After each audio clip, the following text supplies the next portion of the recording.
जय येडामाय. नमस्कार मित्रांनो, मी येडेश्वरी भक्त तसेच मोहोळ येडेश्वरी देवस्थान पुजारी अमोल राजगुरू मोहोळकर तुम्हा सर्वांच्या आपल्या हक्काच्या म्हणजेच येडेश्वरी आई साहेबांच्या यूट्यूब चॅनलमध्ये अगदी मनपूर्वक सहर्ष स्वागत करतो. आणि व्हिडिओला वेळ जरा देखील न वाया घालवता आपण आपल्या आजच्या महत्त्वाच्या व मुद्द्याच्या विषयाला बोलण्यासाठी सुरुवात करूया.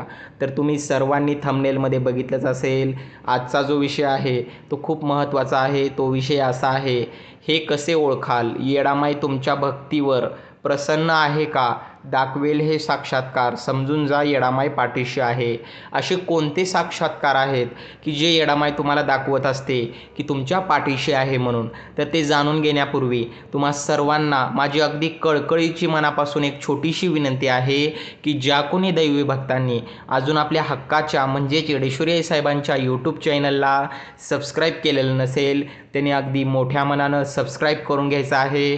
शेजारील बेल आयकॉनची घंटी आहे त्याला देखील प्रेस करून घ्यायचं आहे. म्हणजे इथून पुढं जे पण काही दैवी भक्तीचे व्हिडिओ असतील, देवांच्या माहितीचे व्हिडिओ असतील, विशेषतः येडेश्वरी आई साहेबांच्या माहितीचे व्हिडिओ असतील, आपण ज्या पण वेळेस या यूट्यूब चॅनलवर सोडत असतो ते सगळ्यात पहिला तुमच्या मोबाईलला येतील. त्याचं नोटिफिकेशन सगळ्यात पहिला तुमच्या मोबाईलला येईल व त्या व्हिडिओचा सखोलमध्ये लाभ सगळ्यात पहिला तुम्हाला घेता येईल व त्या माहितीचा तुमच्या दैनंदिन जीवनामध्ये भरपूर प्रमाणामध्ये फायदा होईल. हाच आपला नितळ आणि शुद्ध उद्देश असतो. हे सगळ्यांनी लक्षात घ्यायचं आहे. तर चला व्हिडिओला वेळ जरा देखील न वाया घालवता आजचा जो काही महत्त्वाचा विषय आहे त्याला आपण बोलण्यासाठी सुरुवात करूया.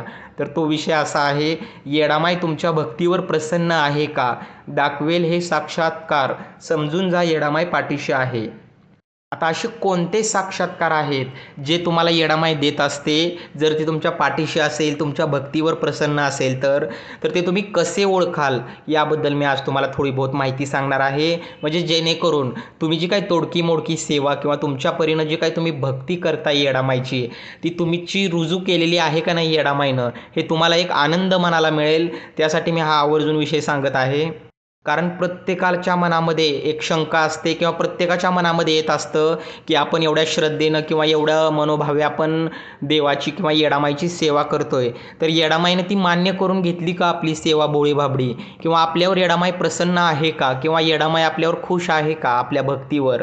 तर त्यासाठी मी हा जो काय आहे आजचा मार्गदर्शन करणार आहे.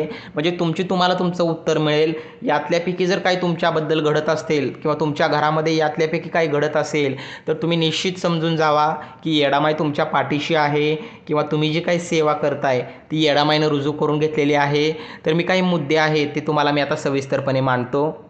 आता यातला सगळ्यात पहिला जो काही मुद्दा आहे तो असा आहे की ज्या पण वेळेस तुम्ही येडामाईची पूजा अर्चा करायला बसताय किंवा येडामाईची सेवा करायला बसताय त्यावेळेस तुम्ही काहीही न मागता किंवा काहीही न बोलता तुम्ही अगदी निरागसपणे शांतपणे येडामाईची ज्यावेळेस नुसती निस्वार्थपणानं सेवा करत असताय आणि अचानक जर तुम्ही देवीला वाहिलेलं फूल किंवा देवीच्या जे काही मस्तकावर असेल किंवा डोक्यावर ठेवलेलं फूल जर अचानक खाली पडत असेल किंवा त्याची जागा बदलत असेल तर तुम्ही समजून जा येडामाई जी काय आहे ती तुम्हाला शुभ शकून किंवा दृष्टांत देत आहे किंवा एक साक्षात्कार दाखवत आहे की मी तुझ्या पाठीशी आहे, किंवा तिचं वास्तव्य तुमच्या जवळपास आहे, किंवा तुमच्या जी काही मूर्ती आहे किंवा फोटो आहे किंवा जे पण तुमच्या घरामध्ये आहे त्याच्यामध्ये तिचं वास्तव्य आहे, किंवा तिनं तुमचं जी काही सेवा आहे ही मान्य करून किंवा रुजू करून घेत आहे. हा साक्षात्कार आहे, हे सगळ्यांनी लक्षात घ्यायचं आहे. दुसरा जो साक्षात्कार आहे तो म्हणजे तुम्ही देवघरामध्ये पूजा करताना जो काही दीप लावलेला असतो म्हणजेच दिवा लावलेला असतो किंवा समई प्रज्वलित केलेली असते, ती जर अचानकच पूजा करता करता अचानकच जर तुमची नजर त्याच्यावर गेली आणि जर तुम्हाला असं दिसलं की बाबा त्याची जी काही ज्योत आहे प्रज्वलित आपण केलेली ती जर कमी जास्त एकदम होत असेल किंवा ती फडफड केल्यासारखी किंवा कमी जास्त त्याचा आकार होत असेल तर समजून जा येडामाई जी काय आहे ती तुमच्या पाठीशी आहे. ती तुम्हाला साक्ष दाखवत आहे किंवा एक साक्षात्कार दाखवत आहे की मी तुझ्या अवतीभोवतीच आहे किंवा तुमच्या अवतीभोवती किंवा तुम्ही जी काही पूजा अर्चा करताय त्या मूर्तीमध्ये तिनं साक्षांत रूपामध्ये तुमच्याकडनं सेवा करण्यासाठी येऊन बसलेली आहे, असं तुम्हाला तो साक्षात्कार आहे.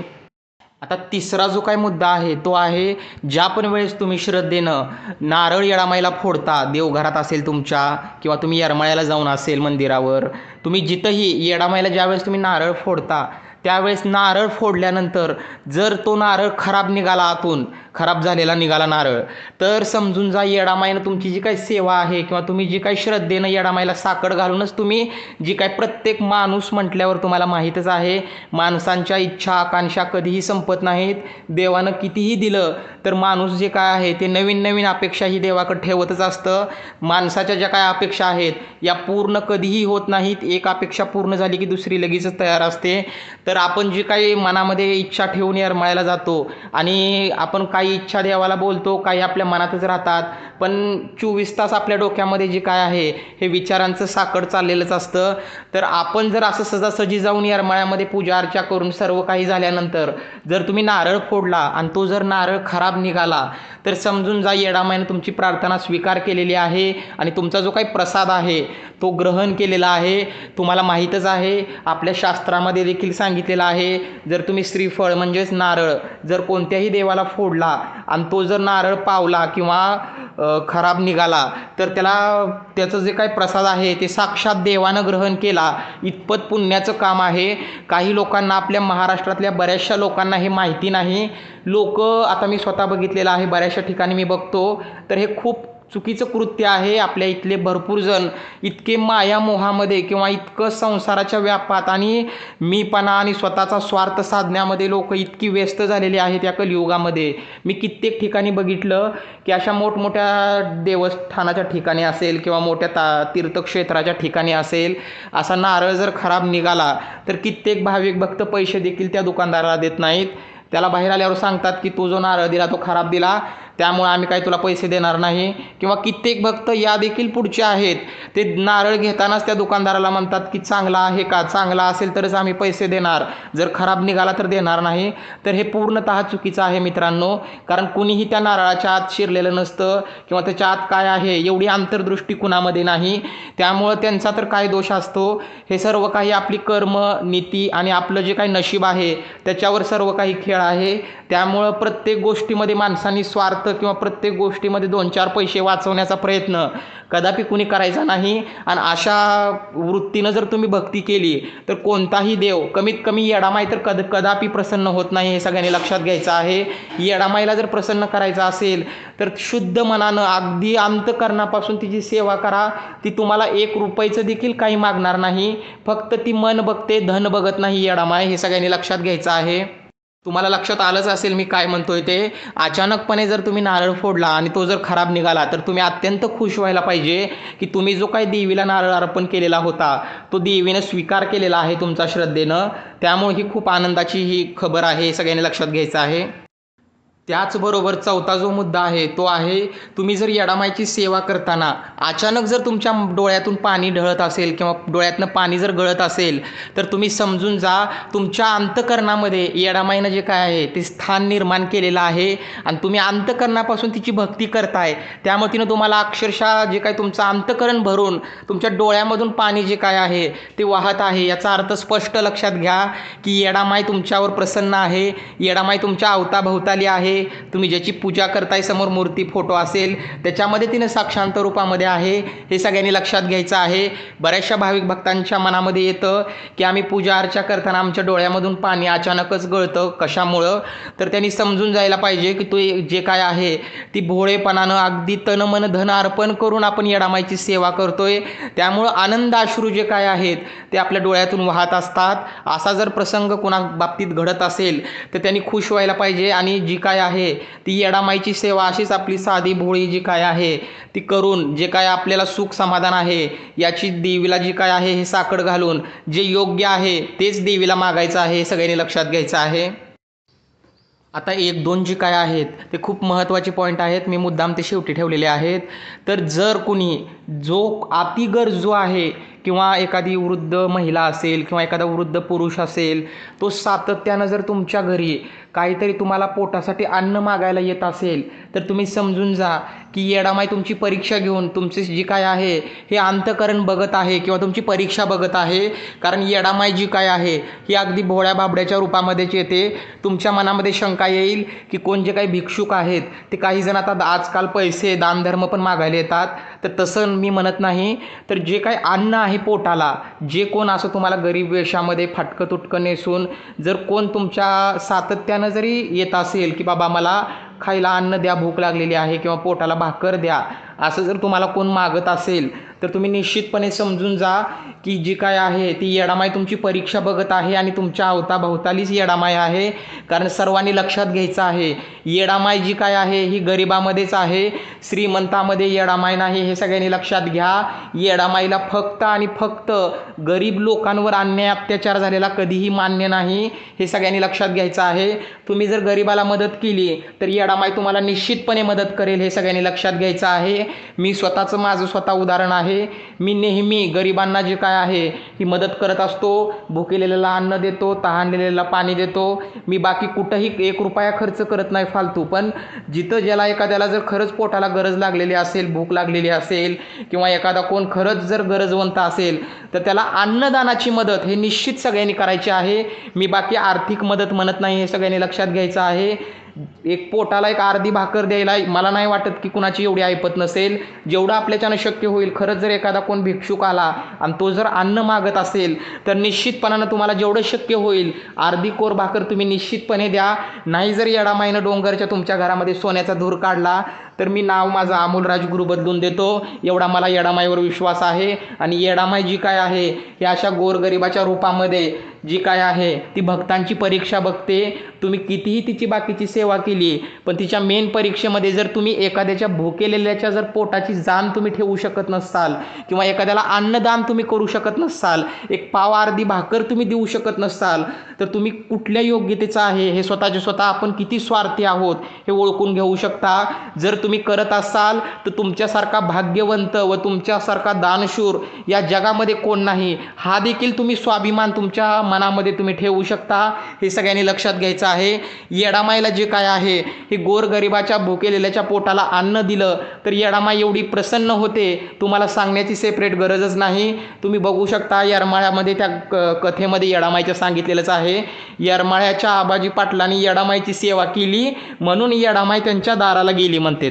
त्यांनी दुष्काळ पडल्यावर येरमाळ्याच्या आबाजी पाटलांनी असं सांगितलं जातं की अख्खं गाव जे काय आहे असल्या दुष्काळाच्या परिस्थितीमध्ये अख्खं गाव त्यांनी सांभाळलं, सगळ्यांना भुकेलेल्याला अन्न दिलं, तहानलेल्याला पाणी दिलं. त्यामुळे येडामाई एवढी जगाची जननी, कैलासाची स्वामिनी आज जे काय आहे ते स्वतःहून त्यांच्या दाराला गेलेले आहे, हे सगळ्यांनी लक्षात घ्यायचं आहे. मग तुम्ही देखील विचार करा, त्यांनी जे काय आहे योग्य जी काही गरज आहे ती त्यांनी जाणून घेतली. असल्या मोठ्या दुष्काळामध्ये कोण तर अशी मदत करेल का? आज आपण करू शकतो का मदत? हे स्वतःच्या मनाला प्रश्न विचारायचा आहे.